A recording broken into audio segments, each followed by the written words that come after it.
Amen. All right, well, I've asked Greg if he would come share with us a few words this morning. Some of you will know he got to go on a disaster relief trip recently to North Carolina in the wake of the hurricane there. And so I wanted him to share a little bit about that experience with you this morning. So thank you, Greg. Okay. Good morning. Good morning. I'm going to read from James 2:15 through 17. If a brother or sister is without clothes and lacks daily food, and one of you says to them, "Go in peace, stay warm and be well fed," but you don't give them what the body needs, what good is it? In the same way, faith, if it does not have works, is dead itself. A little background on Texas Baptist Men. They've recently been renamed Texas on Missions. I'm still going to refer to them as TBM. I haven't got used to the TOM yet. It's a Christian organization that provides disaster relief, long-term rebuilding, and water purification to people in crisis. They've responded to many disasters, including hurricanes, tornadoes, and pandemics, including the September 11th attacks. Like I said, they're known as Texas Baptist Men. They began in 1967 in the Royal Ambassadors, better known as, Bonner reminded me, the RAs. One of the skills that they taught was knot tying and bringing down large trees off of buildings and cars. Sometimes requires as many as 4 different ropes, and the rigging involved requires a lot of knots. So you learn a lot of knots when you're on one of these responses. One of my favorite ones is rolling bowling, which I'm sure Mark is familiar with. The first response was to Hurricane Helene in 1967. How many of you remember that one? Oh, come on. That's my grandmother's name, so I remember that one. They've also helped start and train disaster relief groups in all 50 states. It's the 3rd largest disaster relief network in the country. And so they provide aid to all 50 states in different countries, including Ukraine and Israel. In Israel, they do mainly food service. And what's interesting to me is they are able to get on the ground into the country and provide these food services. When the Red Cross comes to Israel, they are only allowed to land on the tarmac and distribute from there. They're not allowed to go into the country. That's how much esteem TBM has earned in Israel. And one other interesting thing, one year they did go over there and they had to cut down a couple of trees. Every tree in Israel is numbered, registered.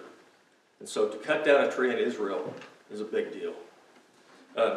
So how I got involved in 1987, we were at First Baptist Church, Louisville, and our minister of music was Steve Aiken.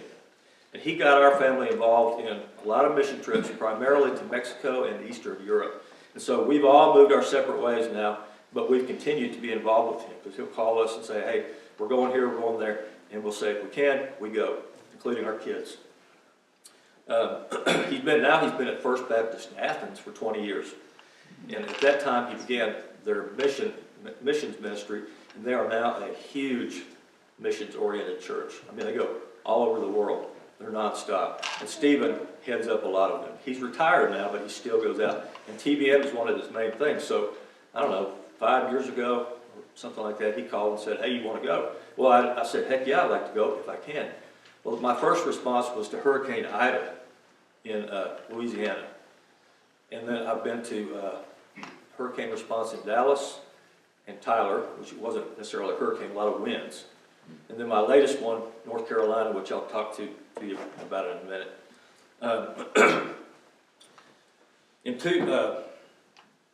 So I'm going to give you a description of the team, just for the guys that might be interested. The Athens team is called the Central East Texas Unit, and it's a chainsaw unit. It's only a chainsaw unit, and I think there's about 25 chainsaw units in the state of Texas.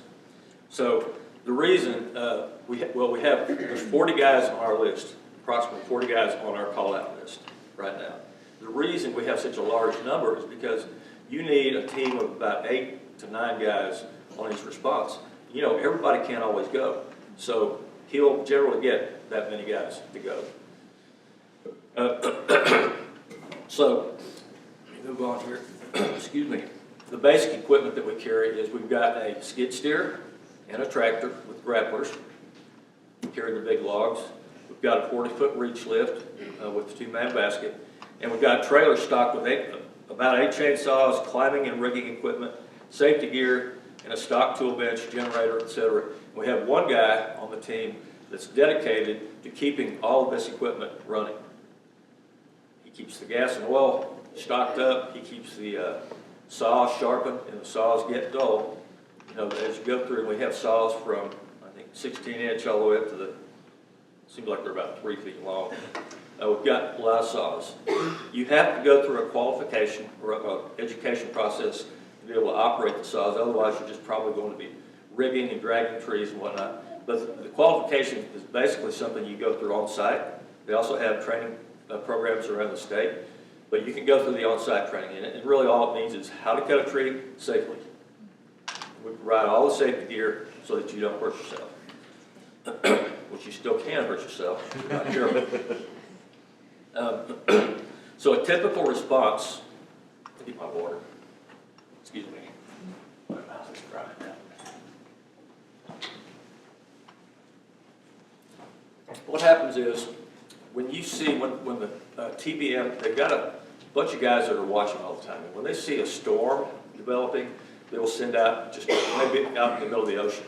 They see it developing and they see the path, they'll notify the teams, heads up. And as it gets closer, the notifications will get more frequent. And then when they know it's going to hit, then it's like, assemble your teams, we're going. Some emergencies don't give you a lot of notice. So you don't always have a lot of heads up to know when you're going to go. When they know that something's coming, they've got advanced teams that go out and they've got these huge generators, they've got communications equipment, they've got everything. It's amazing. First time you see, when you walk up to a response area, you see what everything they have. It's just amazing what you see, and they're so well organized. And their headquarters is in Dallas.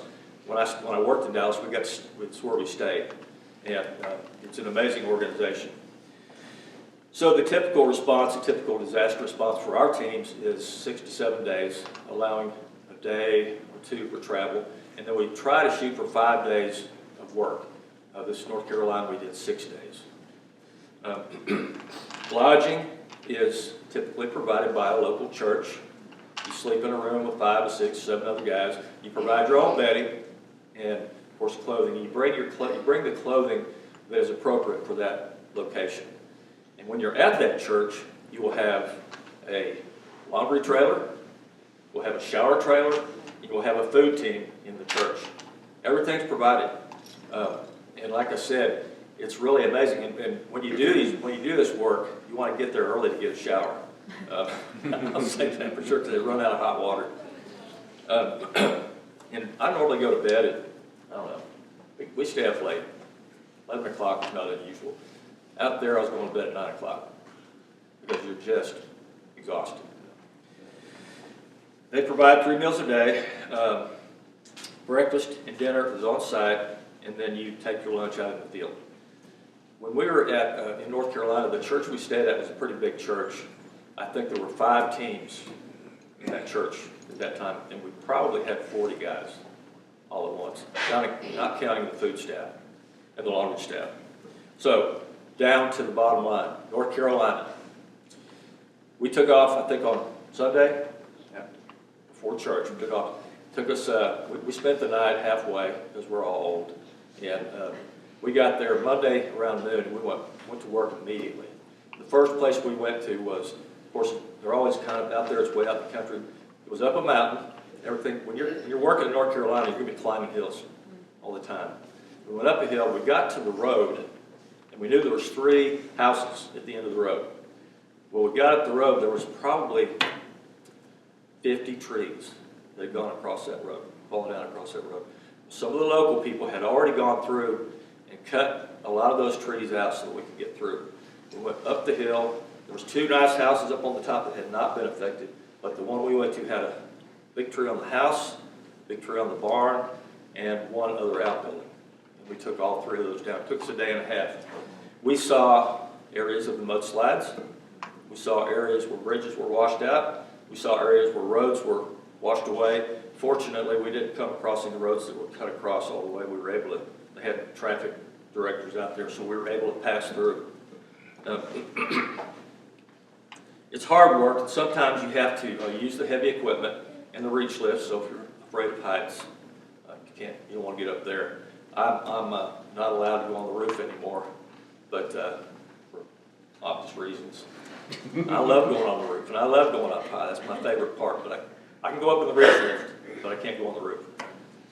We have young guys doing that. And so TBM is mostly retired guys and formerly retired guys. But they can use a lot of young guys. So whereas I can typically take off for a week here and there, young guys, a lot of them dedicated will take vacation and spend out there in TBM. We need young guys. They need young guys. You know, the North Carolina thing was, TBM was preparing for a response near Florida and Georgia and some in Tennessee. They were not prepared for North Carolina. I mean, they became prepared once it was obvious. North Carolina, what happened there was they had already had a week or two of rain, so the ground was saturated. And in the mountains, the rain on top comes down and it funnels. And where it funnels is where everything's cleared out. Where it's cleared out is the towns and the rivers. And so it's just incredible what happened. I mean, everything, and the higher up you went, the worse it was. We were an hour southeast of Asheville. Asheville was the worst hit. Where we were, when we got to, we were in Spindale is where we were. And when we got there, they assigned, people sign up to get relief online. When we got there, there was over 350 jobs waiting. We worked, in that week, we worked, I believe, 22 jobs. That's houses we responded to. The neat thing about TBM is the primary objective is to reach people for Jesus. And we do that by helping them. And when you get there, in North Carolina, the people they were over the shock, but they were in a position of just kind of being numb. And when we arrive on site, the gratitude, the immediate gratitude is so overwhelming that they don't know what to say. They want to pay you, they want to feed you. They're like, hey, we're here to work. We get done, then we'll talk to you. When we get done with the job, we gather together, our team. We bring the homeowner out in the front porch or wherever. We get around them, and Stephen, our leader, he's so good at witnessing.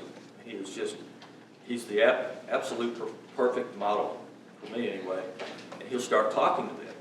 And gradually he will work into their spiritual status, their church status, and we'll find out if they're not saved, if they're not going to church, and he will dive in deeper.